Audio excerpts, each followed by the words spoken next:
jours, nous nous sommes réunis, nous sommes en France, en Creuse plus exactement, et plus particulièrement à Mérinchal. Donc nous sommes réunis pour lire un extrait des Métamorphoses d'Ovide pour le 12e festival latin-grec, la 12e édition du festival latin-grec. Et nous allons lire un extrait du chant 8, les vers 611-724, à la fois en latin et en français. Amnis abis tacoit, factum mirabile contos moverat, in ridet credentes utque deorum spretor erat, mentisque ferox, fictione natus, ficta refers, nimiumque putas aceloe, potentes esse deos dixit, sidant adimumque figuras, obstipuere omnes nec talia dicta probarunt, ante omnesque, lex, animo maturos et aevo, sic ait. Célous se tait. Le récit qu'il achève a frappé tous les convives. Seul, superbe en ses discours, plein envers les dieux d'un mépris téméraire, le fils d'Ixion raille leur foi crédule. Ce sont, dit-il, des fables vaines que vous nous racontez, Achelous. Vous supposez aux dieux trop de pouvoir, si vous croyez qu'il dépend d'eux de changer les corps et de leur donner des formes merveilleuses.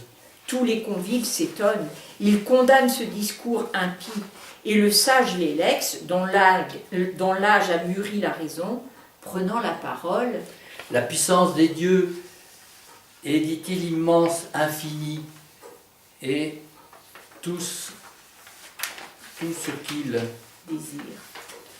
qu'ils désirent est soudain accompli.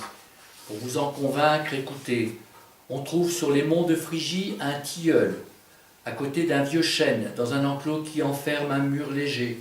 J'ai vu moi-même ce lieu sacré, car Pitthée autrefois m'envoya dans les champs de Phrygie, où régnait son frère Pélops, non loin de là est un vaste marais, jadis terre peuplée de nombreux habitants, aujourd'hui retraite des plongeons et des oiseaux des marécages.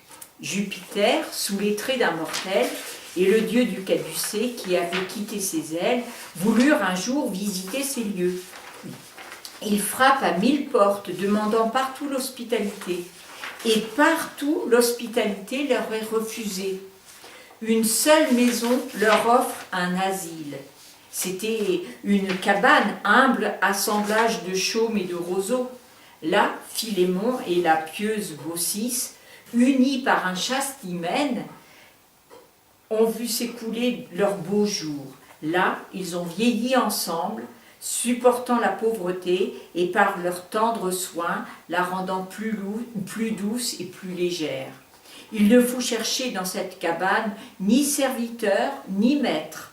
Les deux époux commandent, obéissent et leur composent leur ménage champêtre. Les dieux, en courbant la tête sous la porte, sont à peine entrés dans la cabane. Le vieillard les invite à s'asseoir sur un banc rustique que Baucis s'empresse de couvrir d'une étoffe grossière. Sa main écarte ensuite les cendres tièdes du foyer. Elle ranime les charbons qu'elle a couverts la veille. Elle nourrit le feu d'écorce, de feuillage. D'un souffle pénible excite la flamme, rassemble des éclats de chêne, détache du toit d'arides rameaux, les rompt, les arrange sous un vase d'airain et prépare les légumes que son époux a cueillis dans son petit jardin. En même temps, Philémon saisit une fourche à 2 dents, enlève le vieux lard qui pend au plancher enfumé, en coupe une parcelle et la plonge dans le vase bouillant. Cependant, ils amusent leurs hôtes par différents discours, cherchant à tremper l'ennui du temps qui s'écoule pendant ces longs apprêts. Un bassin de hêtre était suspendu par son anse à un vieux poteau. Philémon le remplit d'une eau tiède et lave les pieds des 2 voyageurs. Au milieu de la cabane est un lit aux pieds de saule, couvert d'une natte de jonc. Les 2 époux étendent sur ce meuble antique un tapis qui ne sert qu'aux jours de fête. Il est tout usé, grossièrement tissu, digne ornement de ce lit champêtre. Queicola parvos detigere penates, sumis soque humiles intrarunt vertice postes, membra senex posito iusit relevare sedili, qui superrignecit textum rude sedula bocis, inque foco tebidum cinerem dimovit et ignes suscicat et ad flammas suscitat esternos folisque et cortique sico nutrit et ad flammas anima producit anili multifidasque faces ramaliaque arida tecto detulit et minuit parvoque admovit aeno. Quodque sus coniux reguo conlegerat orto. Truncat olus foliis, furca levat, ille bicornis ordida terga, suis nigro pendentiatino, servatoque di iure cessat, de tergore partem exiquam, sectamque domat, ferventibus undis. Interea, medias fallunt sermonibus horas, concutiuntque torum de mollis fluminis olua, impositum lecto sponda pedibusque salinis. Vestibus unque lant, quas non nisi tempore festo sternere consuerant. Sed et aec vilisque vetusque vestis erat, lecto non indinanta salino.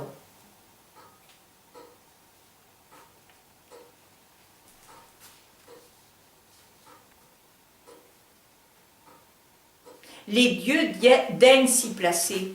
Baucis, la robe retroussée, dresse d'une main tremblante la table qui chancelle sur 3 pieds inégaux. Des débris d'un vase, elle était sa pente. Elle l'essuie, la frotte de menthe et sert ensuite dans des vases d'argile des olives, des cormes confites, dans du vin mousseux, des laitues, des racines, du lait caillé, des œufs cuits sous la cendre. Elle apporte un grand vase de terre et des tasses de hêtre qu'une cire jaune a polies. Bientôt arrive le potage bouillant et avec lui le vin du dernier automne. À ce premier service succède le second. Il est composé de noix, de figues sèches, de dattes ridées. On voit dans des corbeilles la prune et la pomme vermeille et le raisin nouvellement cueilli. Enfin, un rayon d'un miel savoureux couronne le banquet. Les dieux sont surtout satisfaits de l'accueil simple et vrai qu'ils reçoivent. Les 2 époux sont pauvres, mais leur cœur ne l'est pas. Cependant, ils s'aperçoivent que plus le vin remplit la coupe, moins le vase qui le contient paraît se vider. Étonnés de ce prodige, saisis d'effroi, le timide Philémon et Baucis, joignant leurs mains suppliantes, les tendent à leurs hôtes et les prient d'excuser leur repas champêtre et ces maudits que après. Il leur restait une oie, gardienne de leur cabane. Ils se disposaient à l'égorger pour la servir aux dieux. Mais cet animal domestique, aidant de son aile la rapidité de sa fuite, fatigue leurs pas que l'âge a rendus trop pesants, et longtemps évite leurs tremblantes mains. Enfin, ils se réfugient aux pieds des immortels qui défendent de le tuer. « Nous sommes des dieux, disent-ils. Vos voisins impies recevront le châtiment qu'ils ont mérité. Vous seuls serez épargnés. Quittez cette cabane, suivez-nous, et sur cette montagne voisine, prenez votre chemin. » Ils obéissent, et à l'aide d'un bâton qui soutient leur corps chancelant sous le poids des années, avec effort, ils gravissent du mont escarpé la pente difficile. Le jet d'une flèche eût mesuré l'espace qui les sépare encore du sommet. Ils s'arrêtent, se retournent. Ô prodige, tout était submergé, leur cabane seule subsistait au milieu du marais. Tandis qu'ils s'étonnent, déplorant le sort funeste de leurs voisins, Cette chaumière antique et pauvre, pour 2 mètres trop étroite, est un temple. Les vieux troncs qui la soutiennent sont changés en colonnes. Le chaume qui la couvre jaunit. La surface du sol devient marbre. Le toit est d'or et la porte d'airain. Sage vieillard, et vous, femme d'un si pieux époux, leur dit alors avec bonté le maître du tonnerre. Parlez, quels sont vos vœux? Philémon confère un moment avec Baucis et reporte aux dieux en ces termes le souhait qu'ils ont formé. Souffrez que nous soyons les prêtres de ce temple. Faites que nos destins, depuis si longtemps unis, se terminent ensemble, et que je ne vois jamais le tombeau de Baucis, que Philémon ne soit jamais enseveli par elle. Vota fides sequitur, templi tutela fuere, donne quita data est. Leurs vœux sont exaucés. La garde du temple leur fut confiée, et tant qu'ils respirèrent, ils desservirent ses autels. Anis aevoque soluti, ante gradus sacros, cum starent, forte loquique narraren cassus. Frondere Philémona Baucis, Baucida conspixit senior frondere Philémon. Un jour, que courbés sous le poids des ans, ils étaient assis sur les marches du temple et qu'ils s'entretenaient des prodiges dont ils furent témoins, Baucis ou Philémon se couvrirent de feuillage. Philémon voit s'ombrager la tête de Baucis. Iamque super geminos crescente cacomine vultus mutua dum liquid redebant dicta vale que oconiux dixere simul abdita texit ora frutex. Tandis que l'écorce s'étend et les embrasse, ils se parlent, se répondent encore « Adieu, cher époux, adieu, chère épouse !»